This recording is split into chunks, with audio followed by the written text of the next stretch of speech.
Aujourd'hui, je viens vous parler de mon projecteur M5 que j'ai acheté sur AliExpress via le vendeur Vivicine que vous voyez à l'envers là parce que je l'ai fixé contre mon mur.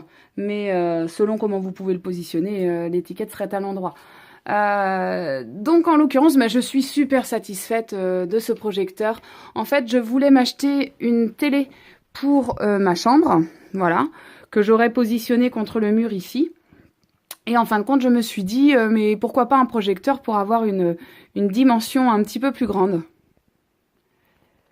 Donc on va procéder tout d'abord à l'allumage. Donc déjà, je pourrais vous donner le lien du système qui permet de fixer soit au plafond, soit en abord mural comme ça. Donc ce projecteur est relié à une prise européenne, sans souci.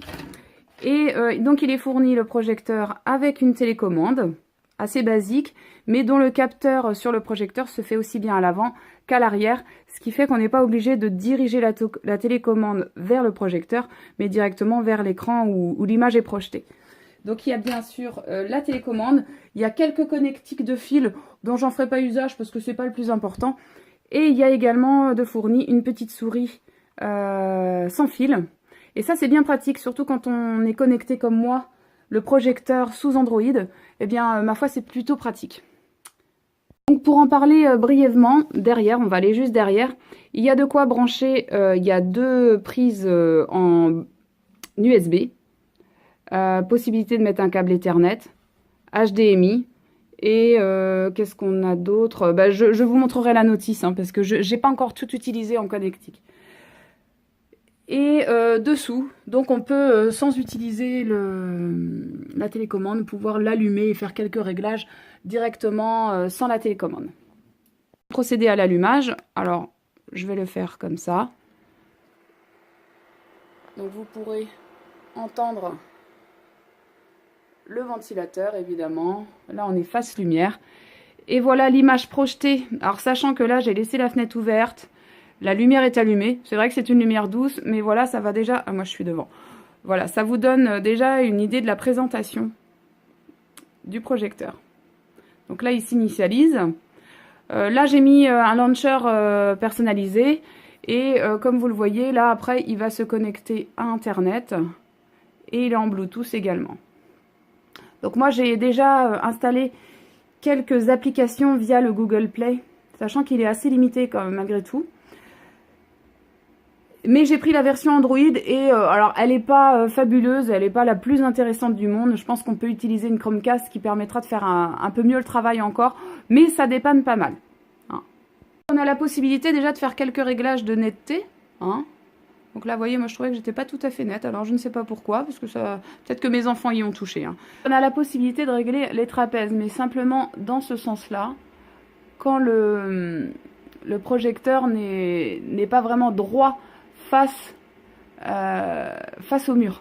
Nous, on l'a vraiment installé de façon à ce qu'il soit parfaitement droit face au milieu de l'image qu'on veut projeter, parce qu'en fait, on perd un petit peu en netteté. Vous allez regarder surtout dans les angles.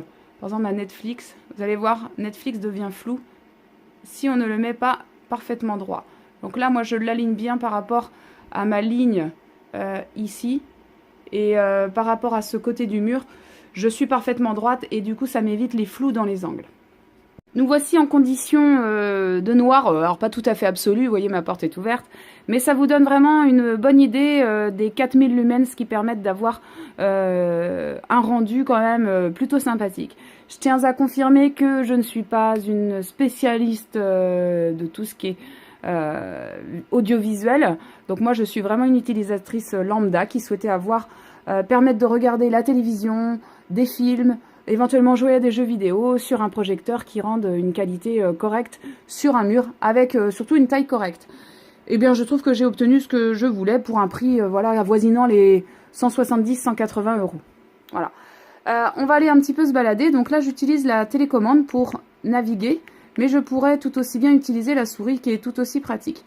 Moi, j'ai installé SFR Play et le flux Freebox, parce que j'ai un abonnement dans les deux cas à ces deux serveurs, enfin à ces deux enseignes, ce qui me permet de regarder la télé, parce qu'on ne peut pas la mise à jour, et ça je l'ai vraiment déploré, la mise à jour pour mettre Molotov n'est pas possible.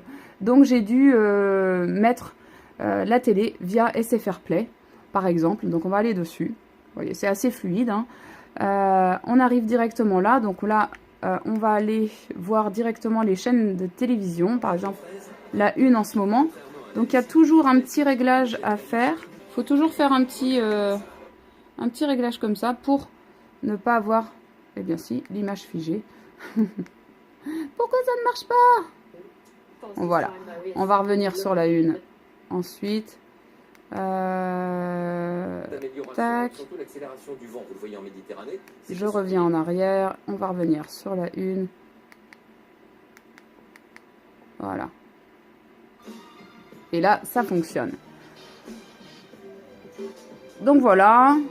Moi, je trouve que la qualité est correcte. Là, on est sur la publicité sur la une. Zut, c'est pas dans ce sens-là. Donc, on va aller sur France 2. Ah non, je suis allée directement sur France 5. C'est pas grave. France 3. France 2. Voilà, j'ai été un petit peu plus vite que la musique. Donc ça, voilà, je vais augmenter un petit peu le son pour vous rendre compte.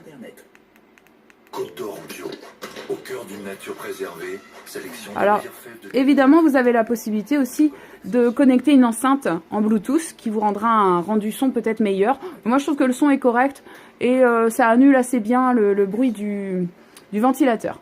Donc, je reviens à mon écran de départ, hein, mon écran Home, si vous voulez. Et on va aller se balader sur YouTube. Alors là, j'avoue que parfois, alors je ne sais pas si c'est un problème réseau, mais parfois, YouTube bug un petit peu. Donc, faut le reconnaître, hein, c'est perfectible.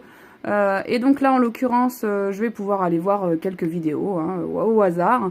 Donc là, vous voyez, pour cet exemple, ça marche plutôt bien. Voilà.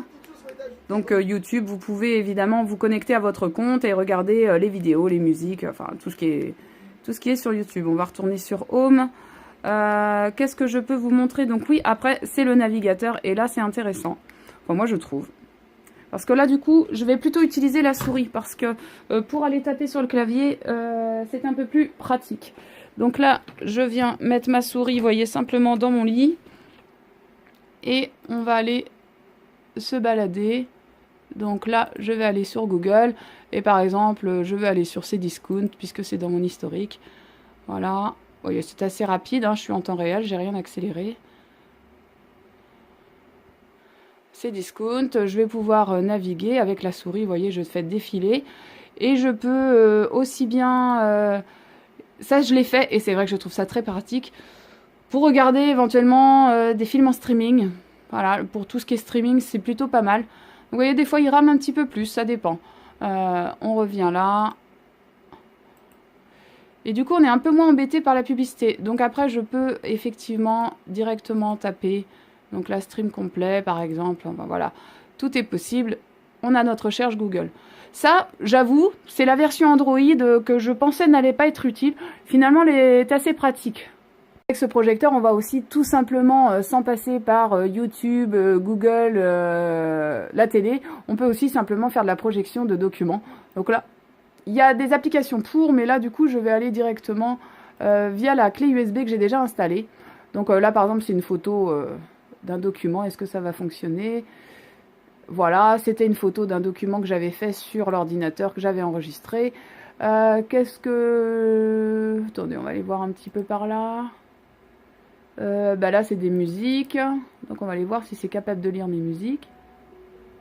Ouais, je vais mettre un peu plus fort. Donc là, c'est simplement la musique qu'il est capable de lire. Il y a parfois quelques formats qui ne sont pas lisibles. Ça, c'est certain. Là, c'était une vidéo. Là, c'est des vidéos aussi. Ah, bah là, vous voyez, c'est pas possible parce que c'est du 4K. Non, je vais pas remettre. Par contre... Voilà, là, j'avais fait un petit montage. Voilà, ça fonctionne. Donc là, par exemple, en fait, je me rends compte que je n'ai pas de document Excel ou choses comme ça sur ma clé USB, mais j'ai par exemple un PDF, donc c'est le PDF de la clé USB. Voilà, ça va apparaître très lisiblement. Mais pour l'avoir essayé, c'est vrai que j'ai lu sur un autre support USB des documents Excel et Word sans souci, quoi. Vraiment sans aucun problème. On a également quelques applications, mais quand même assez réduites, où on peut faire du karaoké. Alors c'est rigolo, c'est exclusivement anglais quasiment, donc bon, bah voilà, il faut adhérer, mais ça peut être sympathique. Hein. C'est pas l'usage principal, mais ça fonctionne. Je réessaye, voilà.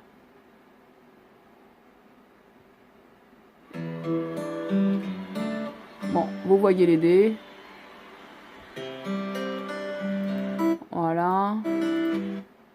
Quitter. Donc là, l'intérêt d'une souris est quand même super important, quoi. Je reviens en arrière et on a également, bah, moi j'ai téléchargé ce jeu-là. J'y ai ajouté du coup une manette de jeu vidéo en Bluetooth. Et bah, ça fonctionne pas mal. Hein. C'est pas trop saccadé. C'est pas l'idéal, hein, j'ai envie de dire, même sur un portable ça fonctionne mieux, c'est pas l'usage premier, mais ça reste tout à fait correct. Alors, qu'est-ce qu'il me met? Ah, ils ont besoin d'un peu plus, donc vous voyez, j'y ai pas joué dernièrement, mais la qualité était correcte. Je vais faire une petite pause et vous retrouver une fois que c'est téléchargé. Ceci dit, en attendant que ce soit téléchargé, je voulais vous montrer, par exemple, vous avez vu un petit peu la taille de l'écran, ma main, ce qu'elle représente sur la taille complète de l'écran. Alors moi, voilà... Hein, c'est pour vous donner une idée. Je pense qu'on est de l'ordre de 2 mètres par 1 mètre 20, je pense, de dimension. Et effectivement, là, je dois avoir un recul, j'avais dû le calculer, je dois avoir un recul de maximum, 3 mètres. Donc, c'est pas un recul extraordinaire. Si on avait un recul plus important, évidemment, plus le recul est grand, plus l'image est grande. Mais plus l'image est grande, plus elle risque d'être un petit peu moins nette. Donc, moi, pour une chambre, vous voyez, bon, pour vous donner un ordre d'idée, ça, c'est mon placard. Il y a le lit qui est là, en désordre bien sûr, le lit qui est là, donc le lit fait 1,90 à peu près, il y a un petit mètre en plus, donc oui on est à quasiment 3 mètres, et ça nous fait une image un peu plus grande que la largeur du lit, donc du coup ouais on doit être à 1m70 peut-être, sans exagérer trop quand même. Vous voyez, manette de jeu connectée, sauf que non, moi je l'ai pas connectée, donc pour ça va pas fonctionner correctement. Alors... retentative, voilà, sélectionner pour accéder, participer, est-ce que ça va vouloir, deuxième essai, autocross, hein. Franchement je choisis au hasard, tac, terminer ces 2 épreuves, dont je serais bien incapable du coup, sans la manette, parce que je ne sais plus comment il fallait faire, sans la manette, on va voir ça.